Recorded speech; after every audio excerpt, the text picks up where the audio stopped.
할렐루야, 아멘. 여러분 축복합니다.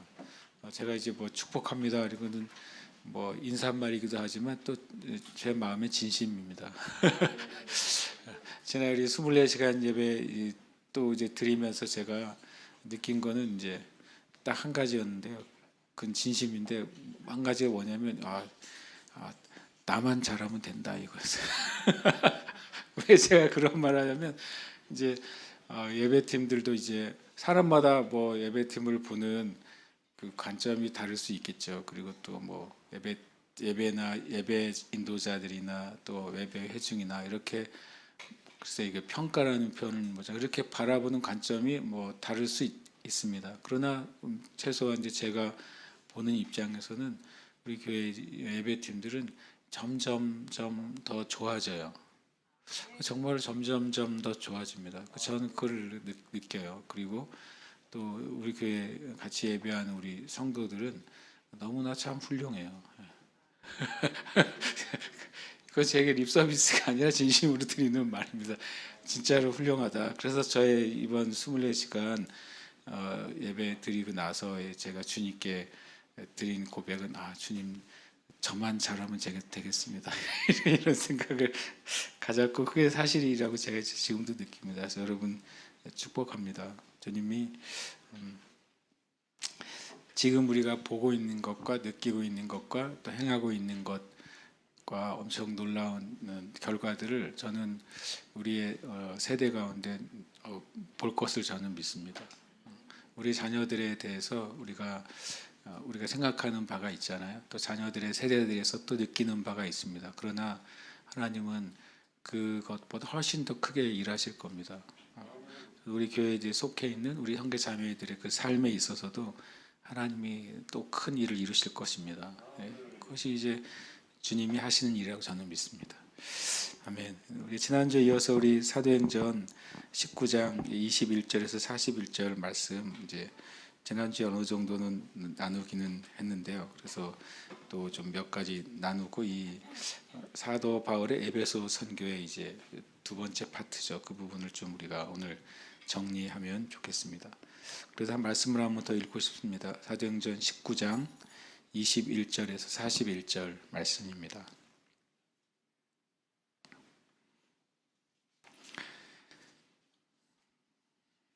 사도행전 19장 21절에서 41절 말씀 함께 한 목소리로 우리가 말씀 읽겠습니다. 이 일이 있은 후에 바울이 마게도냐와 아가야를 거쳐 예루살렘에 가기로 작정하여 이르되 내가 거기 갔다가 후에 로마도 보아야 하리라 하고 자기를 돕는 사람 중에서 디모데와 에라스도 두 사람을 마게도냐로 보내고 자기는 아시아에 얼마 동안 더 있으니라. 그때쯤 되어 이 도로 말미암아 적지 않은 소동이 있었으니 즉 데메드리오라 하는 어떤 은장색이 은으로 아데미의 신상 모형을 만들어 직공들에게 적지 않은 벌이를 하게 하더니 그가 그 직공들과 그러한 영업하는 자들을 모아 이르되 여러분도 알거니와 우리의 풍족한 생활이 이 생업에 있는데 이 바울이 에베소뿐 아니라 거의 전 아시아를 통하여 수많은 사람을 권유하여 말하되 사람의 손으로 만든 것들은 신이 아니라 하니 이는 그대들도 보고 들은 것이라. 우리의 이 영업이 천하여질 위험이 있을 뿐 아니라 큰 여신 아데미의 신전도 무시당하게 되고 온 아시아와 천하가 위하는 그의 위엄도 떨어질까 하노라 하더라. 그들이 이 말을 듣고 분노가 가득하여 외쳐 이르되 크다 에베소 사람의 아데미여 하니 온 시내가 요란하여 바울과 같이 다니는 마게도냐 사람 가이오와 아리스다고를 붙들어 일제히 연극장으로 달려 들어가는지라. 바울이 백성 가운데로 들어가고자 하나 제자들이 말리고 또 아시아 관리 중에 바울의 친구된 어떤 이들이 그에게 통지하여 연극장에 들어가지 말라 권하더라. 사람들이 외쳐 어떤 이는 이런 말을 어떤 이는 저런 말을 하니 모인 무리가 분란하여 태반이나 어찌하여 모였는지 알지 못하더라. 유대인들이 무리 가운데서 알렉산더를 권하여 앞으로 밀어내니 알렉산더가 손짓하며 백성에게 변명하려 하나 그들은 그가 유대인인 줄 알고 다 한 소리로 외쳐 이르되 크다 에베소 사람의 아데미어 하기를 2시간이나 하더니 서기장이 무리를 진정시키고 이르되 에베소 사람들아 에베소시가 큰 아데미와 제우스에게서 내려온 우상의 신전지기가 된 줄을 누가 알지 못하겠느냐. 이 일이 그렇지 않다 할 수 없으니 너희가 가만히 있어서 무엇이든지 경솔히 아니하여야 하리라. 신전의 물건을 도둑질하지도 아니하였고 우리 여신을 비방하지도 아니한 이 사람들을 너희가 붙잡아 왔으니 만일 더메드리오와 그와 함께 있는 직공들이 누구에게 고발할 것이 있으면 재판날도 있고 총독들도 있으니 피차 고소할 것이요 만일 그 외에 무엇을 원하면 정식으로 민회에서 결정할지라. 오늘 아무 까닭도 없는 이 일에 우리가 소요 사건으로 책망받을 위험이 있고 우리는 이 불법 집회에 관하여 보고할 자료가 없다 하고 이에 그 모임을 흩어지게 하니라. 아멘. 이 말씀 지난주에 이제 이어서 이 소동을 통해서 여러 가지 마귀가 하는 일들에 대해서 또 교회가 마귀가 하는 일들을 두려워할 필요는 없지만 마귀가 하는 일들에 대해서 교회는 준비되어 있어야 된다. 그런 말씀을 나눴습니다. 그리고 또 우리가 기도할 때 우리가 우리의 모든 삶에 있어서 무엇인가를 계획하고 결정할 때 성령의 인도하심을 구하고 따르는 것이 우리의 삶의 중요한 가치라는 사실을 또 말씀을 나눴고 그리고 교회가 세상의 길이 아니라 주님의 길을 가는 교회가 되도록 함께 기도했습니다. 특별히 19장에 보면 에베소 선교에서 독특한 이 기록이 19장에 이제 나오는데 그 기록이 뭐냐면 사도 바울의 메시지가 중심이 돼 있지는 않습니다. 굳이 뭐 사도 바울이 했던 말들을 따져보면 몇 줄 안 돼요. 오히려 오늘 본문에는 사도 바울의 말 자체가 기록된 것보다 의외로 이방인들의 말이 더 많이 기록이 되어 있습니다. 데메드리오에 이제 선동하는 그 짧은 연설이 기록이 되어 있고, 우리가 오늘 살펴볼 서기장의 일종의 이제 공적인 발언이 기록되어 있습니다. 그러나 성령의 역사는 이 기록된 것 이면에 엄청나게 큰 역사가 에베소 가운데 있었다는 사실을 말씀을 하고 있어요. 자, 이것을 보면 물론 이것은 성경의 기록이죠. 그런데 또 실제로 세계 역사의 기록에도 실제로는 하나님이 하신 일이고 실제로는 그 역사의 이면에 하나님의 사람들이 한 많은 일들이 있는데 역사에는 그렇게 그거를 많이 기록하고 있지 않을 때가 수두룩하다는 사실입니다. 때로는 그것 때문에 어떤 이제 역사를 바로 잡으려고 하는 이들은 아니 이것은 다 어떻게 보면 표현상으로는 기독교의 공로고 또 예수 믿는 사람들이 했던 공로들인데 그것이 세계의 역사는 많이 그냥 그것을 가려져 있고 침소봉대하고 작게 만들어 놓고 실제로 한국의 이제 교과서들 가운데 실은 교회를 통한 기독교를 통한 또 선교사님들을 통한 또 예수님 믿는 사람들을 통해 일어난 실은 대한민국의 건국부터 실은 건국 이전의 독립운동부터도 그리고 이제 건국에 논란이 되어 있는 3.1운동까지도 임시정부들까지도 실제로는 대부분의 주도했던 많은 인물들은 크리스찬들이에요. 하나님의 사람들이었다고요. 그러나 그것을 일반 역사나 교과서에는 그것을 중요하게 다루지 않잖아요. 그래서 제가 생각했습니다. 그래, 이 세상의 역사는 그 하나님에 대해서 가려도 그러나 하나님 나라에서 하나님의 백성들에 대한 역사는 결코 사라지지 않지 이런 생각을 갖습니다. 어떻게 보면 좀 억울하죠. 그리고 편파적이죠.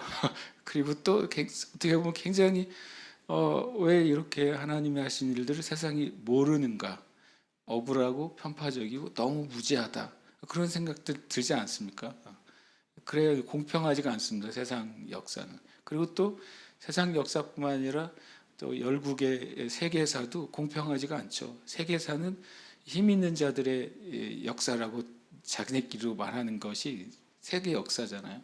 그러나 진짜 역사는 하나님이 써가신 게 역사입니다. 그러니까 우리의 인생도 마찬가지예요. 우리의 인생도 누군가가 우리의 인생을 기록할 일도 별로 없겠지만 기록하기를 원하지도 않지만 그러나 내 삶에 일어나는 수많은 사건들이 알고 보면 하나님의 일이잖아요. 하나님이 행하신 일이고 하나님이 역사하신 일들이잖아요.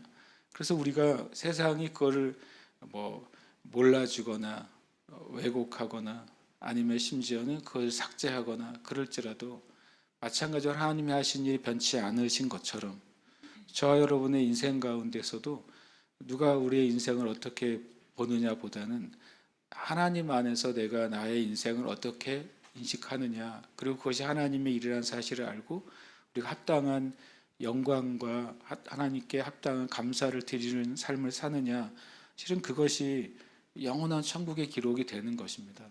그래서 우리가 이 관점을 가지지 않으면 예수님 믿는 사람들은 늘 억울할 수밖에 없죠. 왜냐하면 합당한 대우를 받았던 하나님의 사람들이 역사에 그렇게 많지 않잖아요. 많지 않습니다. 실제로는 나라들을 구하고 살리고 나라들을 만들고 세상에 많은 평화를 가져왔음에도 불구하고 합당한 대우를 받은 그리스도인들은 정말 손꼽을 거예요. 이런 생각도 합니다. 만약에 합당한 대우를 이 땅에서 영광과 명예를 받았던 진실한 그리스도인들도 그 마음 안에서는 그렇게 되지 않기를 바랄 거예요. 왜냐하면 진짜 영광은 하늘에 있잖아요. 예수님께서도 이 땅에서 칭찬받고 영광 받으면 하나님 나라에서 받을 게 별로 없어 그러셨잖아요. 그런 관점으로 본다면 저는 그런 면에서 뭐 그렇게 억울하지도 않다 라는 생각까지 제가 들기도 합니다. 가끔은. 그럼에도 불구하고 하나님은 공의로우시고 또 어그러진 것을 바로 세우시는 분이시니까 이 땅에 하나님의 나라와 또 영혼 구원의 하나님의 역사를 위해서 하나님이 바로 잡으실 것은 바로 잡으실 분인 걸 저는 믿습니다. 이 나라를 향해서도 마찬가지라고 저는 믿습니다. 그래서 이 신기한 사도행전 19장이죠. 에베소에 큰 부흥이 있었는데 그러면 사도 바울이 엄청 기가 막힌 설교가 들어가 있다든지 그런 메시지가 많이 들어있으면 모르겠는데 의외로 오늘 말씀에는 그것이 없어요. 그러나 가장 놀라운 사도 바울의 사역 가운데 선교 역사가 있었던 것이 또 에베소이기도 한 것이죠. 그래서 우리가 모든 사건에 모든 상황에 영적인 실제를 봐야 된다. 그것이 우리에게 눈이 열려야 되는 줄 압니다. 오늘 말씀 나중에 잠깐 이름들을 그냥 살펴보고 싶었습니다. 이제 21절에 41절에 사도 바울을 제외한 여러 이름들이 나오는데 디모데가 나오죠. 디모데와 에라스도 이런 사람이 나옵니다. 디모데의 뜻은 디모데의 뜻이 굉장히 은혜로워요. 하나님을 영화롭게 하는 자라는 뜻이에요. 이름이 그냥 은혜롭잖아요. 하나님을 영화롭게 하는 자, 또 그냥 일반적인 단어로 그냥 쓰면 하나님을 공경하는 자, 이런 뜻이 이제 디모데 뜻입니다. 그 에라스도는 22절에 이제 디모데와 에라스도를 마게도냐에 보냈다라고 말할 때 에라스도는 그 이름의 뜻이 사랑하는 자입니다. 실은 요한하고 비슷한 뜻을 가지고 있죠. 사랑하는 자가 에라스도입니다. 그리고 뒤에 나오니 이제 가이오와 아리스다고가 나오죠. 가이오는 기쁨이라는 뜻을 가지고 있어요. 이름이 그냥 은혜스러워서 알려드리고 싶습니다. 가이오, 기쁨이죠. 그 다음에 아리스다고는 뛰어난 통치자 또는 지도자 이런 뜻을 가지고 있어요. 그래서 무슨 생각했냐면 옛날 사람들 이름을 굉장히 은혜롭게 짓네 이런 생각이 들었어요. 이름을 되게 성경적이고 영적이고 은혜롭게 짓는다 이런 생각을 가졌고, 그러면 우리의 이름 안에서도 뭐 저도 전에도 말씀드렸지만 뭐 내 이름을 승이 지어줬든 아니면 내 이름을 점집에 가서 지었든 뭐 많잖아요. 우리나라는 의외로 그런 경우에 이름을 짓는 경우가 장명소 가서 지은 이름도 많고, 그래서 제가 생각했어요. 그렇게 이름이 지어졌다 할지라도 우리의 이름의 의미를 말씀 안에서 찾아서 그거를 내 이름의 영적인 의미로 삼으면 되겠다, 뭐 이런 생각을 가졌어요. 제 이름도 되게 독특하잖아요. 누가 그러더라고요. 제 이름 같은 사람 별로 못 봤대요. 그래서 내 생각에도 그런 것 같다고 그랬어요. 거꾸로 된 이름은 봤어서 저 같은 이름은 별로 없으니까. 그래서 제 이름을 또 옛날에 혼자서 많이 이제 영적으로 내가 이거를 해석해야지 이러고 많이 해석했던 적이 있어요. 나 혼자 그렇게 생각하는 거죠. 예를 들어서 웅자가 보통 이제 수커둥 그러잖아요. 이름이 좀 그렇게 은혜로운 뜻은 아니잖아요. 수커둥 그렇잖아요. 수컷, 암컷 이런 의미 그렇게 막 은혜롭지 않잖아요. 근데 실은 원래 뜻을 보면 이제 수커둥이 있고 사나이웅이라는 뜻이 있어요. 그렇게 영웅할 때 그래서 웅자가 들어가는 거죠. 그래서 사나이구나. 수컷보다는 사나이가 낫잖아요. 매사에 좋은 것을 취하라 그랬으니까 좋은 것을 제가 취해서 사나이. 그다음에 영자가 이제 길영. 이제 영원할 때 영자가 들어가잖아요. 그래서 제 이름을 제가 스스로 뭐라고 해석한지 아세요? 영원한 사나이. 그러니까 스스로 이제 나는 성경적으로 나의 이름을 이렇게 부를 거야. 그럼 성경에 영원한 사나이가 누가 있는지 성경에서 찾아야 될 거 아니에요. 그래가지고 찾다가 영원한 사내가 성경에 한 명 있어요. 누굴까요? 갈렙이요, 갈렙. 85세에도 내가 전쟁에 나갈 수 있고 출입에 전혀 지장이 없습니다. 나에게 이 산지를 내게 주소 했던 진정한 사나이 갈렙. 저 옛날에 그래서 바이블 네임이 갈렙이었어요. 갈렙.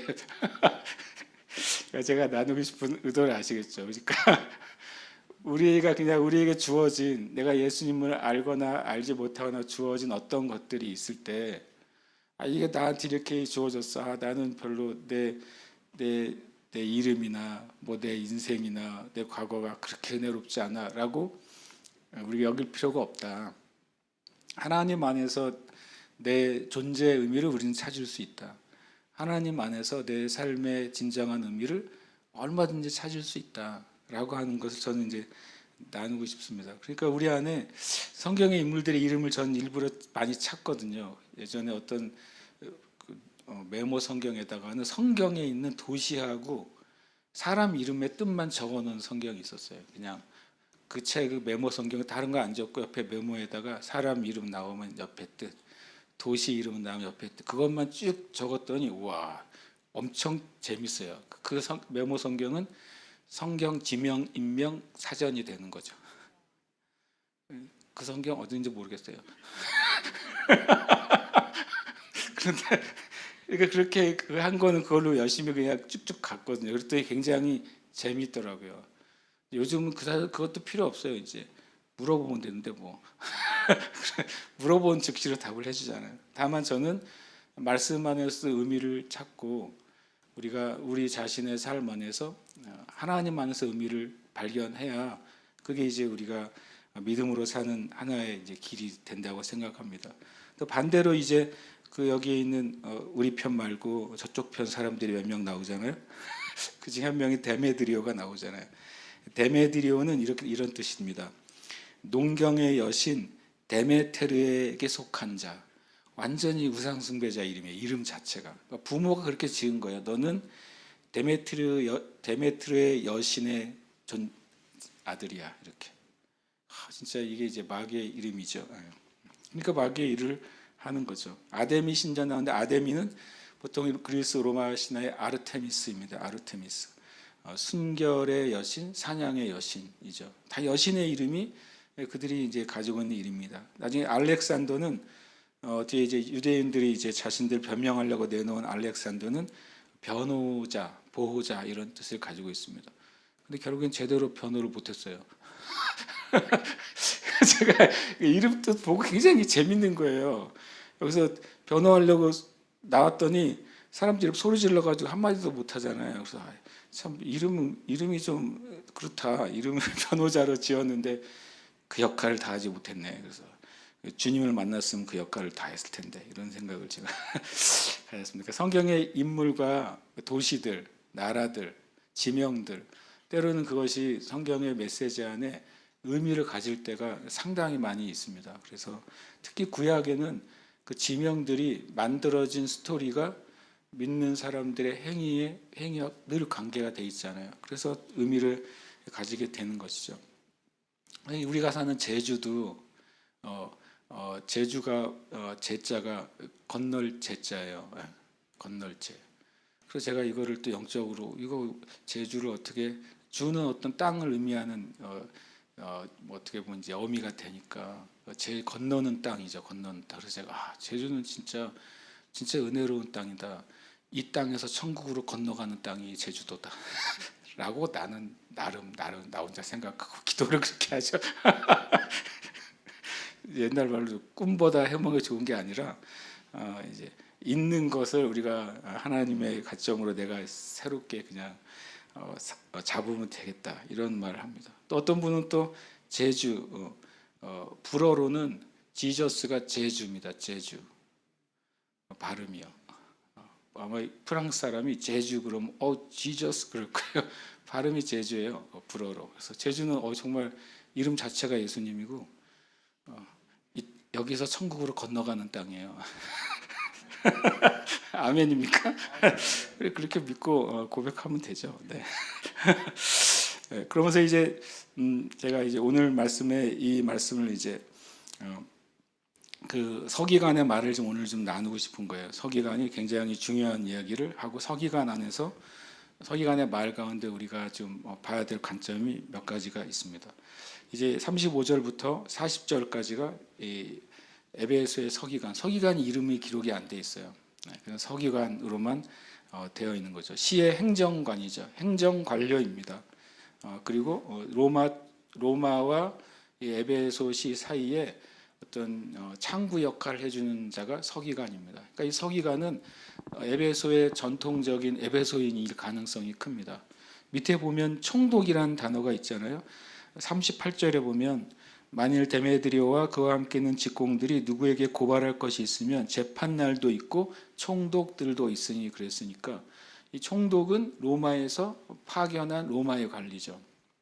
이 서기관은 로마에서 인정한 에베소시의 이제 공무원이라고 볼 수 있습니다.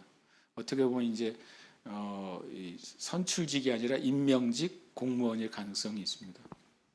그러니까 서기관이 먼저 이제 에베소 사람들이 자기들의 말들을 이제 서기관에게 와서 이제 호소를 하는 거죠. 얘네들을 벌해달라라고 말합니다. 그랬더니 35절에 서기관이 무리를 진정시키고 하는 말입니다. 그걸 한번 보면 서기장의 판단이에요. 첫 번째, 에베소 사람들아, 에베소시가 큰 아데미와 제우스에게서 내려온 우상의 신전지기가 된 줄을 누가 알지 못하겠느냐. 이 일이 그렇지 않다 할 수 없으니 너희가 가만히 있어서 무엇이든지 경솔이 아니하여야 하리라 라고 말합니다. 먼저 이 서기관은 에베소라는 그 시의 존재가 종교적인 도시, 영적인 도시, 아데미를 섬기는 도시라는 사실은 너희들도 알고 나도 알고 온 세상이 안다. 그래서 그들을 이제 그것을 인정을 해줍니다. 근데 독특하게 아데미와 제우스에게서 내려온 우상, 이게 독특합니다. 제우스에게서 내려온 우상이 뭘까요? 제우스는 이제 하늘의 신이잖아요. 제일 최고 신이잖아요. 제우스로부터 내려온 신전지기가 우상의 신전지기라는 표현을 하잖아요. 제우스에서 내려온 우상이 뭐냐면 이제 에베소에 운석이 떨어졌어요. 운석, 하늘로부터 떨어진 거죠. 운석이. 과거에는 운석이라는 것은 일종의 신적인 존재로 또 영적인 존재로 많이 받아들였고, 과거에 떨어진 운석은 이제 마치 이제 무슨 큰 우상이 되는 경우가 많았죠. 그래서 이 에베소에 운석이 떨어졌는데 그것이 일종의 자신들이 보기에는 마치 아데미 여신의 형상을 가지고 있었던 거예요. 근데 제가 보면 이제 수석은 보기 나름이잖아요. 수석이란 거 보시면 뭐 그냥 돌인데 이렇게 뒤집어 놓으면 뭐처럼 보인다, 엎어 놓으면 뭐처럼 보인다는 거 그냥 그렇게 보이면 믿어지잖아요. 그렇게 보이잖아요. 그것처럼 이 에베소시의 운석이 떨어졌고 그것이 그들이 섬기는 아데미 여신을 닮았다고 생각한 거예요. 그러니까 그것이 제우스가 내려준 신이라고 본 것입니다. 그걸 정말 신주 받듯이 섬기는 지역이 에베소였어요. 그러니까 아데미 신 섬기고 그 아데미 형상의 운석을 제우스가 우리에게 준 하늘의 선물이다. 이렇게 섬겼던 일이라는 거죠. 그러니까 수많은 사람들이 뭘 보러 왔겠어요? 운석 보러 왔겠죠. 운석 보고 뭐 하러 왔겠어요? 빌러 왔겠죠. 운석 보고 빌러 오고 그 운석 보고서 이제 소원 성취하러 오고 그렇게 오는 것이 에베소였다는 겁니다. 에베소에 큰 수입원이 되지 않았겠습니까?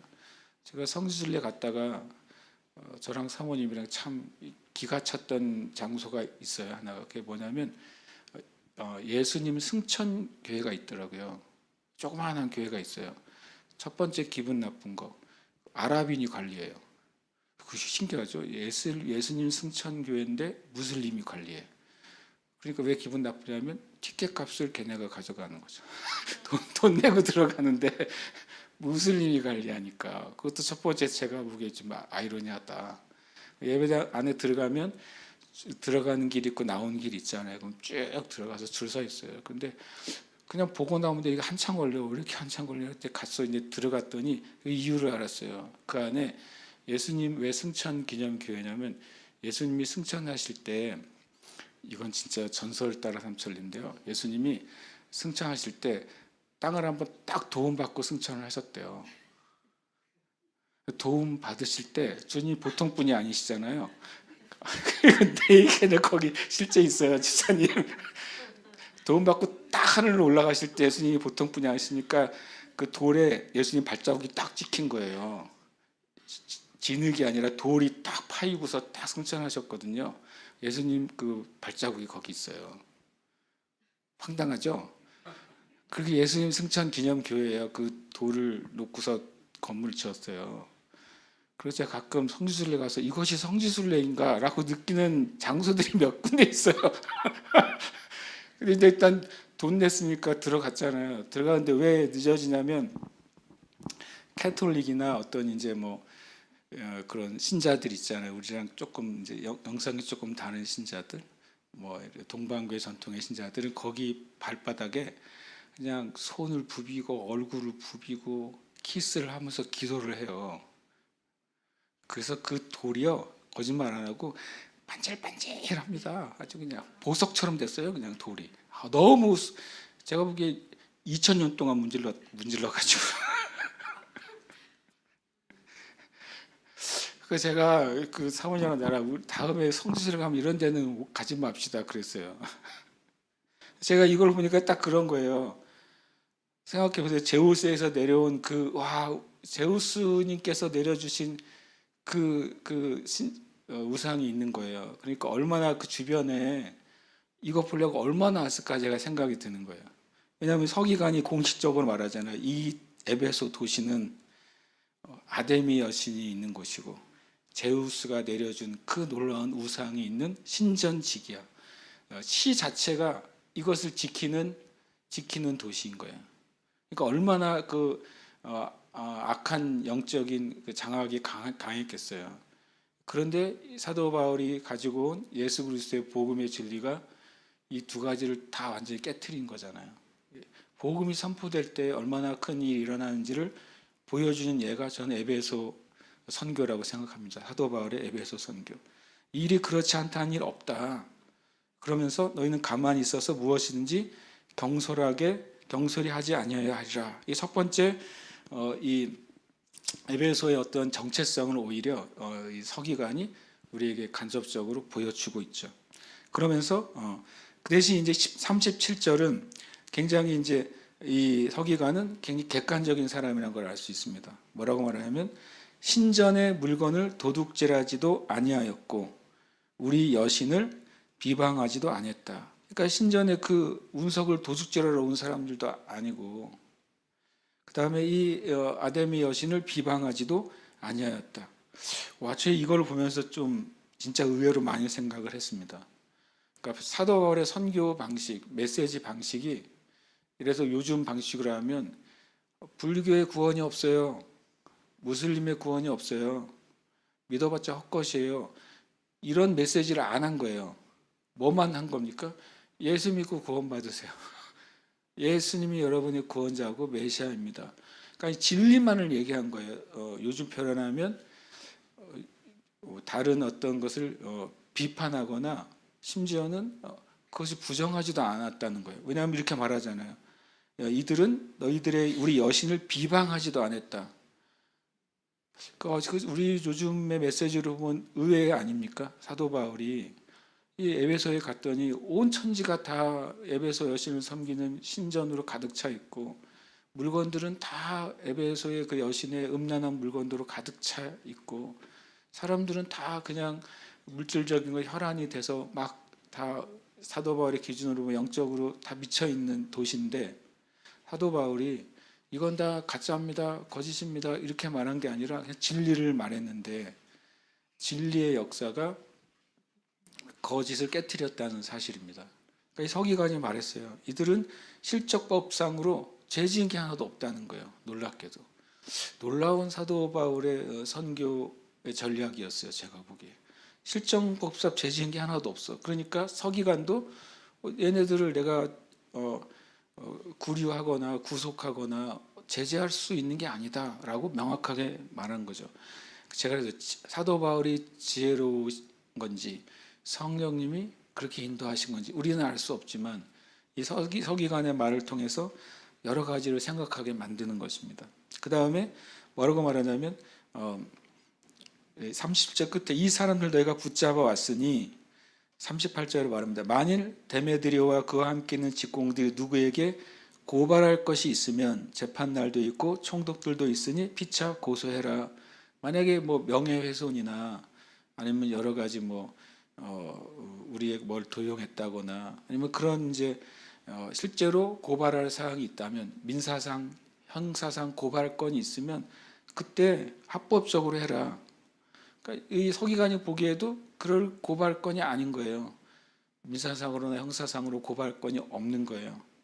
그러면서 이제 39절은 그런 공식적인 고발이 아니어서도 아니고, 만일 그 외에 무엇을 원하면, 그건 이제 공식적인 고발건이 아니라 예를 들어 우리의 민속 문화를 해쳤다, 아니면 우리의 어떤 거를 건드려서 어지럽혔다 이런 것이라면 정식으로 민회에서 결정해라. 실은 이제 이 서기장이 참 놀라운 판단을 하고 있습니다. 하나는 에베소가 영적인 도시인 건 알지만 이들이 그것에 위배되는 어떤 일도 행하지 않았다. 그래서 제가 선교에 대해서 많은 생각을 하게 됐어요. 우리가 이제 무슬림 지역, 사회주의나 공산주의 지역, 회교권 전도하러 가야 되잖아요. 그때 교회가 어떤 지혜로 선교를 해야 되는가? 사도행전 19장에서 여러 가지 좀 지혜를 얻을 수 있고, 그리고 또 우리가 이런 방식을 기도해야 되겠다라는 생각을 갖게 됩니다. 어떤 면에서는요. 그러면서 또 요구 사항이 있다면 합법적으로 해라, 그것도 이렇게 표현합니다. 그 다음에 5절이래요. 다섯 번째 보면 40절에 보면 오늘 아무 까닭도 없는 이 일에 우리가 소요 사건으로 책망받을 위험이 있고, 놀라운 말합니다. 오히려 이것 때문에 우리가 뭔가 좀 문제가 생길 수 있다. 누구에게요? 로마에게. 로마의 중앙 정부로 볼 때 에베소에서 이거 근거를 알 수 없는 소요 사건이 일어났다. 그러면 이제 누가 문제가 되겠어요? 서기관 자신이 첫 번째 문제가 되겠죠. 확장되면 총독까지도 문제가 되고 문책 사항이 될 수 있잖아요. 그러니까 이거는 불법이야. 그러니까 불법 집회니까 해산. 41절에 보니까 해산합니다. 해산시킵니다. 그래서 이걸 보면서 저는 서기관의 이 내용을 통해 저는 오히려 이 하나님을 믿지 않는 사람의 눈으로 봤을 때 이 교회 선교가 어떤 방향이나 어떤 지혜나 전략을 가져야 될까, 이런 생각을 첫 번째 하게 됐고요. 그리고 또 하나는 관점을 보게 됐어요. 이 더메드리오는 자신들의 경제적이고 자신들이 믿는 신앙의 관점으로 기독교와 또 사도 바울의 복음의 진리를 판단하잖아요. 서기장은 세상의 관점이에요. 세상 정치나 세상의 권세자들의 관점은 정치적인 관점으로 기독교와 기독교의 메시지를 해석하는 것입니다. 그러면 교회는 이 데메드리오처럼 경제적인 관점으로 우리의 복음이나 선교를 봐서는 당연히 안 되겠죠. 예를 들어서 복음을 전하는 게 경제적으로 유익이야, 그런 등식은 성립이 안 되겠지만, 그런 방식으로 접근해야 되느냐? 그렇지 않은 것입니다. 그리고 또 이 서기장처럼 정치적인 관점으로 교회와 교회의 메시지를, 복음의 메시지를 해석하느냐, 그것도 이 말씀에 의하면 교회가 가져야 될 온전한 관점은 아닌 것이죠. 당연히 교회의 사역 안에 이 세상의, 이 땅의 문화와 연결되어지는 사역은 당연히 있게 되겠죠. 또 교회의 사역과 메시지 안에 이 땅의 사상이나 정치와 문화에 관계된 메시지가 당연히 관계가 있겠죠. 그러나 우리의 관점은 실은 하나님의 관점을 가져야 되는 것입니다. 하나님의 관점은 저는 하나라고 늘 보는데요. 하나님은 모든 사람이 구원을 받고 진리에 이르기를 원하신다. 이것이 하나님의 영원한 관점 아닙니까? 왜냐하면 세상 나라는 계속 바뀌잖아요.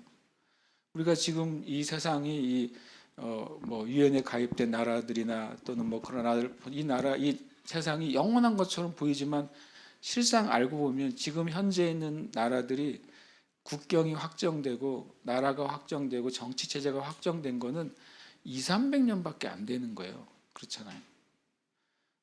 성경의 역사, 아담이의 역사 6000년을 봐도 200~300년밖에 안 된 역사예요. 이게 모든 게 아니잖아요. 그 전 세대는 또 다른 국가와 민족과 나라들이 있었고 그 수많은 국가와 민족과 나라들이 명멸을 반복하면서 끊임없이 싸우고 전쟁하고 투쟁하고 그런 일이 있었잖아요. 그래서 그 나라 그 세대를 봉건 시대, 근대, 전근대, 현대 이렇게 계속 나누지만 그건 우리의 나눔이죠. 그때마다 하나님의 관점이 바뀐 게 아니잖아요. 그때마다 교회가 스스로를 보는 관점이 바뀌었을 수는 있지만 그때마다 교회를 보는 세상의 관점이 바뀌었을 수는 있지만 그러나 하나님의 이 모든 인류 역사를 통해서 가지고 있는 관점은 단 하나 아닙니까? 그것은 바로 모든 사람이 구원받고 진리에 이르기를 원하시는 관점. 그게 하나님의 관점이잖아요. 우리가 그 관점을 잊어버리면 수많이 일어나는 사건에 마음이 이쪽으로 쏠렸다가 저쪽으로 쏠렸다가 어떤 날은 희망의 빛을 보았다가 어떤 날은 악을 골짜기로 내려갔다가 이게 이렇게 오르락내리락 하게 되잖아요. 그것을 보면서 우리가 하나님의 관점, 하나님 나라의 관점을 성경에서 계속 그걸 찾아야 되겠다. 그것을 우리가 놓치지 않아야 되겠다 하는 마음을 갖습니다. 그중에 또 하나 나누고 싶은 것은 이제 민회라는 단어입니다. 이 서기장이 이런 표현을 했습니다. 너희가 뭔가 할 말이 있으면 39절에 정식으로 민회에서 결정할지라. 그런데 재미있게도 한글 성경은 여러 가지로 되어 있지만 실은 다 한 단어로 되어 있는 몇 가지 단어가 있습니다. 첫 번째 32절에 어떤 이는 이런 말, 사람들이 외쳐 어떤 이는 이런 말을 어떤 이는 저런 말을 하니 그 다음에 뭐라고 되어 있습니까? 뭐라고 되어 있습니까? 뭐라고 되어 있어요? 성경을 보시면 모인 무리라고 되어 있잖아요. 모인 무리. 요 단어하고 밑에 있는 민회하고 같은 단어입니다. 실은요. 그 다음에 더 나아가서 밑에 41절에 이에 그 모임을 흩어지게 하니라. 이 모임도 같은 단어입니다. 퀴즈, 모인 무리, 민회, 모임 이렇게 한글 성경은 다른 표현으로 되어 있고 영어도 또 다르게 되어 있는데 원래 단어는 뭐일까요? 원래 단어는 교회입니다. 이게 무슨 말이냐면 헬라어는 같은 단어를 쓰는 거예요. 교회도 에클레시아라고 쓰고요. 32절에 모인 무리도 에클레시아라고 되어 있고요. 39절에 민회도 에클레시아라고 되어 있고 41절에 모임도 에클레시아라고 되어 있어요. 그러니까 우리는 이제 이 에클레시아라는 단어를 교회라는 단어로 해석해서 쓸 뿐인 것이죠. 그러니까 에클레시아라는 단어는 일반 단어입니다. 뭐냐면 바로 모임이에요. 에클레시아는 뭐냐면 어떤 곳에서 불러낸 집단을 에클레시아라고 하는 겁니다. 그러니까 교회를 보통 세상으로부터 불러낸 하나님의 공동체라는 표현을 쓰지만 그 전에 교회라고 쓰여진 신약의 언어는 에클레시아인데 이거는 불러내어진 어떤 모임, 공동체를 말하고 그 다음에 예를 들어서 표현상 그렇지만 만약에 민노총이 집회를 크게 한다. 왜냐하면 다른 데서 모여 있는 거잖아. 이것도 에클레시아예요. 신약의 언어로는 별로 기분 좋진 않지만 에클레시아. 그 다음에 뭐 어떤 데서 전체 뭐 주주총회를 하고서 총회로 모였다. 이것도 에클레시아라고 부를 수 있는 것입니다. 그러니까 어떤 사람, 어떤 일단의 무리가 어떤 목적을 위해 한꺼번에 모여 있는 전체 회중을 다 에클레시아라고 칭하고 있는 거예요. 그러니까 사도행전을 볼 때 좀 재밌는 느낌이 나는 거죠. 만약에 우리가 헬라어로 성경을 읽게 되면 쟤네 모임도 에클레시아, 우리 모임도 에클레시아가 되는 거예요. 세상의 모임도 에클레시아, 교회의 모임도 에클레시아가 됩니다. 그래서 제가 우리가 우리의 정체성을 새롭게 하는 길은 뭐냐면 그 단어가 아니라 단어에서 나오는 우리의 고백과 의미가 되는 것입니다. 하나님 나라의 에클레시아가 있고 세상 나라의 에클레시아가 있는 것입니다. 마귀가 모아놓은 에클레시아가 있고 성령께서 모아놓은 에클레시아가 있는 것이죠. 그렇게 보면 마귀에게 속한 이들을 모아놓은 세상 안에 하나님의 에클레시아가 침투하는 것이죠. 그것이 교회가 되는 것입니다. 결국엔 우리가 예수 믿는 사람들이 우리가 에클레시아인데 우리도 모인 회중인데 우리의 목적과 우리의 부르심이 무엇인지를 알고 있어야 이 세상 가운데 들어가서 동화되지 않는 것이죠. 이 세상 가운데 들어가서 하나님의 에클레시아가 세상의 에클레시아를 따라가지 않는 것입니다. 여기서 이들이 말한 이 32절에 나와 있는 모인 무리, 그 에클레시아, 나중에 너희가 모이는 민회라는 에클레시아가 뭡니까? 오히려 혼란스럽고 분노로 가득 차 있고 거짓을 믿고 그리고 자기의 이익을 취하는 그런 육신의 정욕으로 가득한 집단이잖아요. 그러나 하나님의 에클레시아, 성령의 에클레시아한 교회는 반대인 것입니다. 하나님의 성령님이 다스리고 또 진리 안에 질서가 있고 그리고 서로 사랑하고 그리고 이 땅이 아니라 영원한 것을 소망하고 사모하는 집단이 바로 하나님의 에클레시아인 것이죠. 그래서 이 말씀을 보다가 첫 번째는 재밌네라는 생각이 들었습니다. 똑같은 단어를 사용하고 있구나. 그러면 오히려 그 똑같은 단어를 사용할 때 우리가 하나님의 의미로 받아야 되는구나. 세상도 사랑을 말하잖아요. 그렇죠? 세상도 LGBTQ 사랑을 말한단 말이에요. 사랑한다고 말해요. 그래서 이제 LGBTQ를 반대하는 크리스천들에서 뭐라고 말합니까? 놀라운 말을 합니다. 우리가 해야 될 말을 합니다. 사랑은 혐오를 이긴다 이렇게 표현하잖아요. 피켓 보셨어요? 그 사랑이 그 젠더의 사랑이고 혐오가 크리스천들의 이건 진리가 아니라고 말하는 그 복음이 혐오가 된 거예요. 그러니까 결국에는 단어를 뭘 쓰냐도 문제 있지만 그것이 가진 의미를 어떻게 우리가 가지고 있느냐 하는 것입니다. 왜냐하면 이들도 신을 믿잖아요. 하나님이라는 존재를 믿는데 그것이 악한 아담이고 그것이 하늘에서 떨어진 운석이에요. 그것들이 그들의 하나님인 거죠. 우리의 하나님은 살아계시며 천지를 창조하시고 우리를 사랑하시는 그 하나님이시잖아요. 우리가 우리의 정체성을 아는 길은 단어가 아니라 진리에 있는 것입니다. 저와 여러분이 그 진리 안에 있는 정말 성령의 공동체, 성령의 회중, 에클레시아인 줄 믿는 것입니다. 우리 함께 이 시간 기도하고 싶습니다. 오늘 두 가지 기도를 하고 싶습니다. 아까 말한 것처럼 데메드리오의 관점이 있어요. 복음을 보는 지극히 물질적이고 정욕적이고 세상적인 관점입니다. 서기장의 관점이 있어요. 그것은 정치적인 관점, 그런 관점입니다. 그러나 우리는 주님 세상의 관점이 아니라 하나님의 관점으로 보게 해주시옵소서. 우리의 눈이 하나님 나라의 관점, 영혼을 구원하고 또 모든 사람들이 진리를 알게 원하는 그 아버지의 관점을 갖게 해주시옵소서.